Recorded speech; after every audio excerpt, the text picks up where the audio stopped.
Hola, vengo a contarles un poco sobre la neurobiología de los trastornos alimentarios, fundamentalmente la neurobiología de la anorexia y cómo esto puede ayudarnos a poder tratar a los pacientes y a que ellos puedan interpretar, y tanto ellos como los familiares, lo que les está sucediendo. Los trastornos psiquiátricos son síndromes, no hay centros cerebrales para la anorexia. La idea sería encontrar y saber cómo funcionan los circuitos en la anorexia y cómo podemos desarrollar mejores tratamientos basados en la evidencia científica con respecto a las alteraciones neurobiológicas. Sabemos que los estudios muestran que tiene una gran carga genética los trastornos alimentarios, la anorexia y la bulimia de un 40 a un 80% y los trastornos por atracón de un 40 a un 60%. Los trastornos alimentarios reflejan una discrepancia entre las necesidades fisiológicas del comer y las ganas o el impulso de hacerlo. Y el soporte más importante neurobiológico de los trastornos alimentarios es la base, ¿no es cierto? Desde la neurobiología uno puede empezar a entender y a encontrar nuevos tratamientos. El cerebro nos va a dar la respuesta, seguramente, para guiar esos tratamientos. Ahora, ¿cómo entiendo esto de la recompensa en el trastorno alimentario y la inhibición en la anorexia? Eso nos va a ayudar. ¿Qué áreas están involucradas en el cerebro? Fundamentalmente el circuito límbico y el circuito cognitivo. Los dos afectan tanto apetito como emociones, como su propiocepción y los pensamientos. El circuito límbico incluye la amígdala, la ínsula, el estriado ventral, las regiones ventrales de la corteza cingulada anterior y la corteza orbitofrontal. Estas áreas nos ayudan a ver lo que es importante y generador de recompensa, o sea, de placer, y evalúan cómo responden a él. Nosotros sabemos que en general las pacientes con anorexia presentan rasgos premórbidos, ¿sí? Como la evitación al daño, como la sensibilidad a la recompensa, como la dificultad en la conciencia interoceptiva, el perfeccionismo, los rasgos orientados a los logros, todo 10, la sensibilidad a la crítica, al castigo, la ansiedad, la preocupación porque algo malo puede suceder. Dificultad con la incertidumbre, ¿sí? No pueden manejar la incertidumbre, la novedad, el cambio, las situaciones nuevas sociales, la inflexibilidad, el apego a las reglas y en algunos casos también está el rasgo de la impulsividad. En esta diapositiva podemos ver desde la infancia hasta la adultez cómo los rasgos premórbidos de emociones negativas, perfeccionismo y demás en el comienzo de la pubertad, con el desarrollo cerebral, con la aparición de las hormonas, el encuentro con el estrés, ¿sí? en el cambio de la pubertad y los factores culturales pueden, estimular al comienzo de una dieta restrictiva y esto dispara en pacientes con vulnerabilidad genética y con vulnerabilidad con estos rasgos premórbidos, la posibilidad de disminuir de peso y de generar cambios neurobiológicos y que se instale la enfermedad. Es interesante saber cómo determinadas situaciones sociales y determinadas situaciones de trauma son mucho más influyentes específicamente en la niñez y en la adolescencia, ¿sí? Si vemos esta filmina, vemos los rasgos de perfeccionismo, ansiedad y los que conté antes, y el comienzo de la pubertad y el desarrollo gonadal. Cuanto más estrógenos tiene el paciente, menos posibilidades, o sea, cuando es normoestrogénico el paciente, menos posibilidades que el ambiente o que alguna situación de trauma estimule la posibilidad de generar una anorexia. Acá vemos las áreas del cerebro involucradas en los trastornos alimentarios, ¿sí? Tenemos la corteza parietal. La corteza parietal es la que se encarga sobre la percepción del cuerpo, cómo nos vemos. La corteza prefrontal dorsolateral es la que anticipa y toma decisiones ejecutivas, ¿sí? La corteza cingulada anterior es la que modera los pensamientos con respecto a las emociones, muy relacionada con la amígdala, que es sí quien regula las emociones, del pánico a la calma. La ínsula que se encarga del gusto, la saciedad, el hambre, el dolor, inclusive las ganas de ir al baño. El núcleo accumbens, ¿sí? Que es quien regula el placer, la recompensa, y la corteza orbitofrontal, que regula la evitación al daño fundamentalmente, y los pacientes que tienen una situación más impulsiva también está regulada por esta corteza. ¿Cómo es comer para aquellas personas que no tienen un trastorno alimentario? En general están calmos, satisfechos, contentos porque han comido. Entonces nuestro cerebro dice: tengo hambre, es gustoso, estoy tranquilo, qué rico, vamos, es bueno, comelo, puedo un poco más, me veo bien. Ahora, ¿cómo es el cerebro? ¿Cómo actúa? ¿Cómo responde el cerebro cuando come o cuando tiene enfrente un alimento con anorexia? Está ansioso, se siente inseguro y está muy perturbado. Entonces nuestro tálamo manda unas señales y la ínsula dice: no tengo hambre, no tengo gusto. La amígdala dice: tengo mucho miedo. ¿Dónde está el placer? El núcleo accumbens no encuentra placer. Las cortezas prefrontales y las órbitos frontales dicen: atrás, es malo, cuidado, no lo comas. Y la duda, ¿qué hago? ¿Qué hago? ¿Qué hago? Imagínense cómo va a decidirse la corteza prefrontal si la amígdala está diciendo: cuidado, es malo, tengo miedo, no siento placer, por otro lado, y por otro lado no tengo hambre y no tengo gusto. Es muy difícil tomar la decisión de comer en una situación así. Y por otro lado tenemos nuestra corteza parietal, que está mandando señales continuas de que me veo enorme, me veo gordo, ¿sí? Así es como se sienten. No es una alucinación como podría ser en la esquizofrenia, pero es como se llaman en inglés delusions, ¿sí? Como ilusiones. Se sienten como la ilusión de sentir enormes. Interesante que en todo momento el cerebro se está moviendo y también parte del movimiento va a ser quien nos va a ayudar a poder salir de un cuadro de anorexia.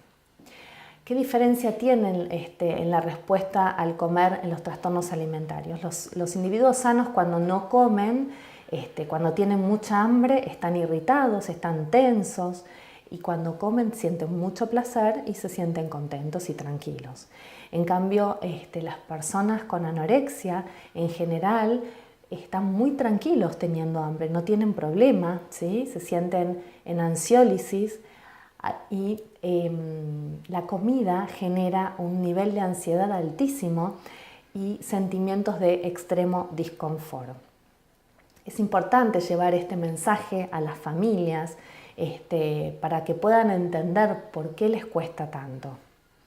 La dopamina, la ansiedad, la restricción, la dopamina en el caudado dorsal se asocia a un incremento de la ansiedad. Nosotros en personas sin problemas alimentarios, la dopamina es absolutamente placentera, una descarga dopaminérgica. En los pacientes con anorexia es totalmente ansiogénica. Y todas las comidas gustosas van a tener una gran liberación de dopamina.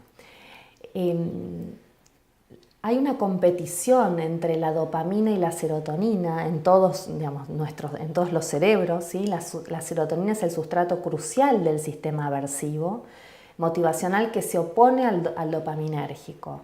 Si ustedes piensan de dónde surge la serotonina surge de los aminoácidos. Los aminoácidos los recibimos de las proteínas.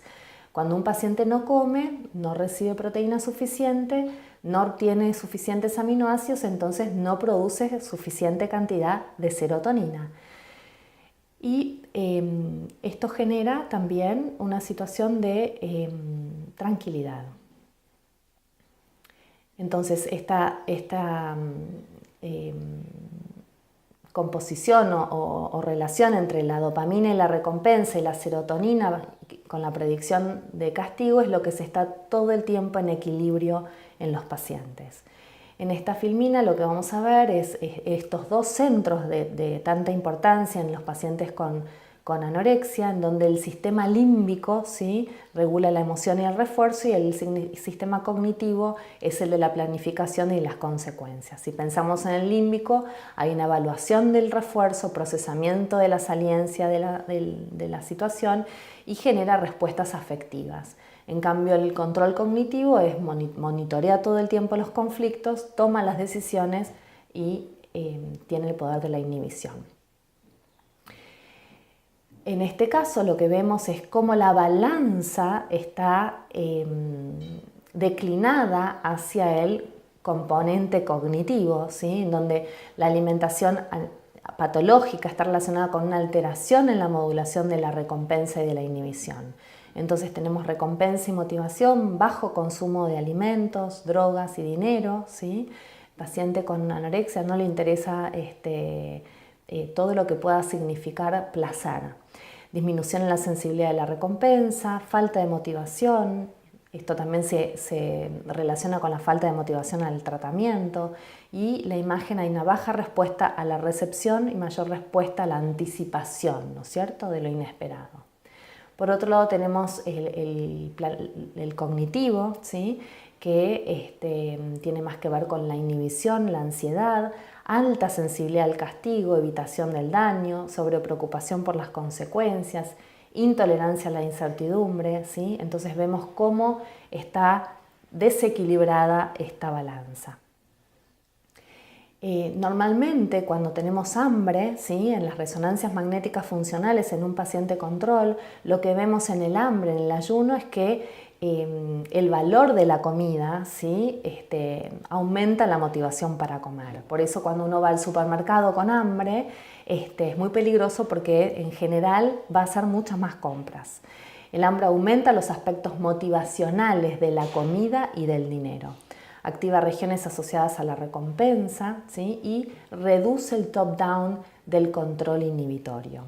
Cuando se siente hambre, entonces los individuos sanos tienen menos aversión a los riesgos, son más impulsivos, aumenta la sensibilidad a las drogas de abuso en animales, en los estudios de animales, y si se va de compras, como les decía, se gasta más. En cambio, la anorexia presenta una respuesta absolutamente contraria, ¿sí? Acá vuelvo a mostrarles las vías neurales que transmiten las señales, ¿sí? Comenzamos desde la lengua. Esto es un estudio que se hizo con un sabor dulce, y se fue viendo qué pasaba en cada zona del cerebro, cómo iba activándose o estaba hipoactiva. La lengua pasa por por el tálamo central, que es como nuestra estación, y la ínsula recibe el mensaje, que es quien va a integrar la información del sabor con la motivación y la homeostasis, que es quien va a recibir si hay gusto, si hay sensación de saciedad y demás. Pasa por corteza frontal, valoración, aprendizaje del incentivo, amígdala, que le da la relevancia afectiva, y el estriado, que es quien dice vamos, lo hacemos, motivamos, iniciamos. ¿No es cierto?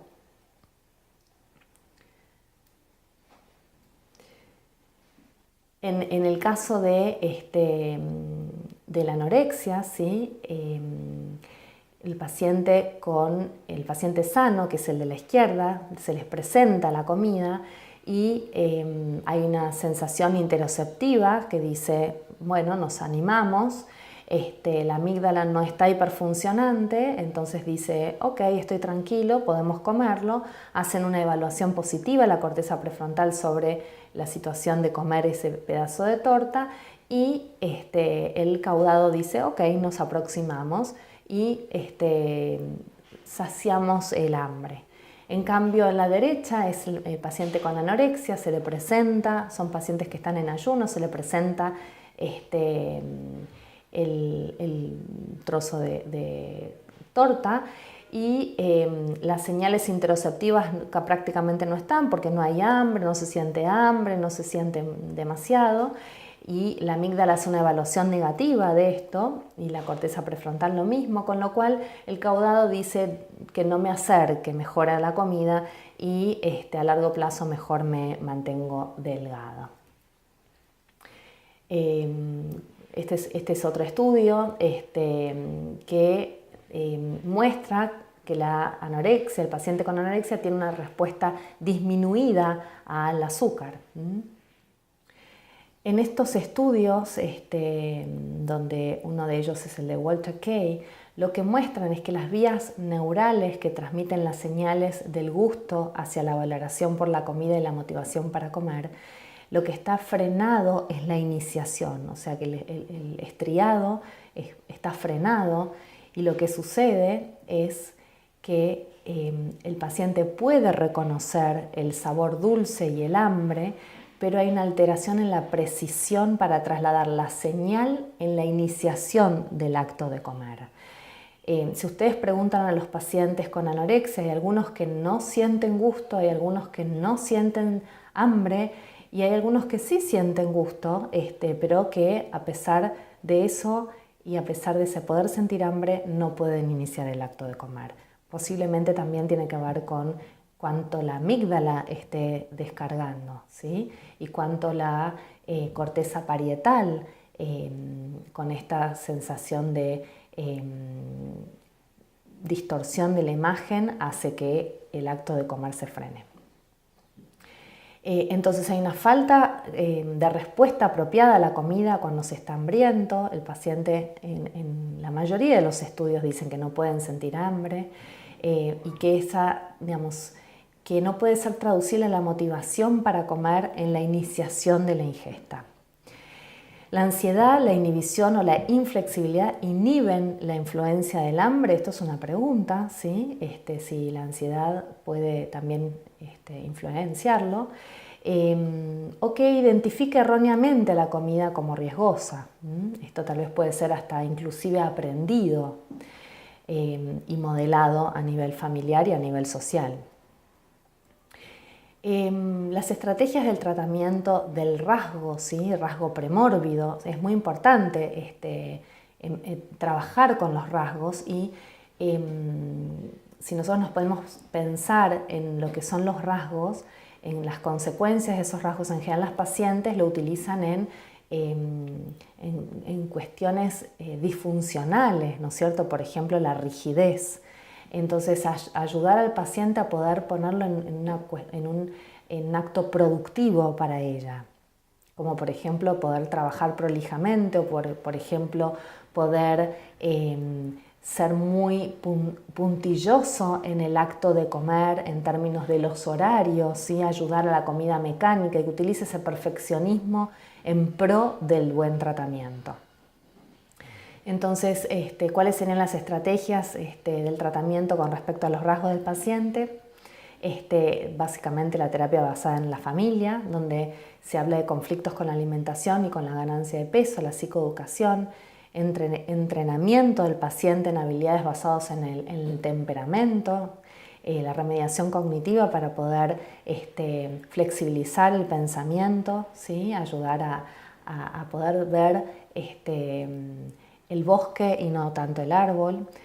Trabajar en el Radically Open Dialectical Behavioral Therapy, que tiene que ver con la regulación emocional, ¿sí? Esto nos ayudaría a poder regular esta amígdala hiperfuncionante en algunas cuestiones también impulsivas del paciente. Por supuesto, modificar el ambiente y las interacciones y utilizar en algunos casos medicación.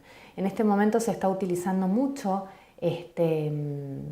el aripiprazol en la situación en donde el paciente comienza a recuperar peso y en el momento que el paciente empieza a recuperar peso se genera un nivel de perturbación muy grande, de ansiedad muy grande y la medicación lo que genera es disminuir todo el ruido del cerebro de no comas, no lo hagas, te ves gorda y esto permite de alguna manera poder estar más abierto a poder comer. Esto lo comenté anteriormente, ¿sí? Y cómo la toma de decisiones, ¿sí?, está inhibida y la interocepción también está disminuida y la sensibilidad a la recompensa también y aumento de la ansiedad, ¿no es cierto? El circuito del refuerzo que les comenté antes, en donde identifica y evalúa los estímulos reforzantes o emocionalmente significativos y genera una respuesta emocional. Son todas áreas importantes para la neurobiología. El circuito del control inhibitorio, que está hiperfuncionante, ¿sí? La inhibición conductual, la planificación, la toma de decisiones es el semáforo rojo. Otro semáforo rojo es la amígdala y la corteza ventromedial, ¿sí? Que es el circuito de regulación emocional, se encarga del aumento y el mantenimiento de las emociones positivas y la disminución de las emociones negativas. Y por otro lado, el circuito de saliencia, como les contaba anteriormente, que es la ínsula, ¿sí? Que es todo quien evalúa las claves interoceptivas del cuerpo. Hay un nuevo tratamiento que se está utilizando realizado por la doctora Laura Hill con ayuda de la doctora Warienga y el doctor Walter Kay, que son 5 días para trabajar desde el primer día de admisión en las cuestiones neurobiológicas del paciente con anorexia, bajados en una forma muy dinámica tanto al paciente como a la familia. Esto realmente genera un alivio para los pacientes porque pueden entender que estas señales no están ayudando y no van a ayudar a la recuperación alimentaria y que van a tener que utilizar otro tipo de estrategias y fundamentalmente el acompañamiento familiar para poder soslayar estas dificultades neurobiológicas.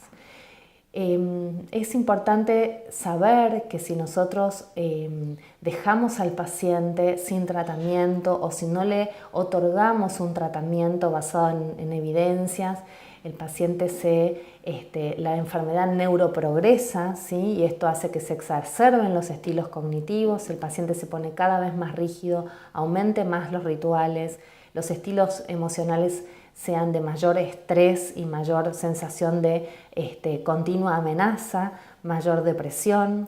Los estilos sociales se ponen más rígidos también, ¿sí? El funcionamiento interpersonal se ve deteriorado, más aislado y la sensación de interocepción cada vez se desregula aún más. Por eso es tan importante también tener el conocimiento de la base neurobiológica de esta enfermedad. Muchas gracias.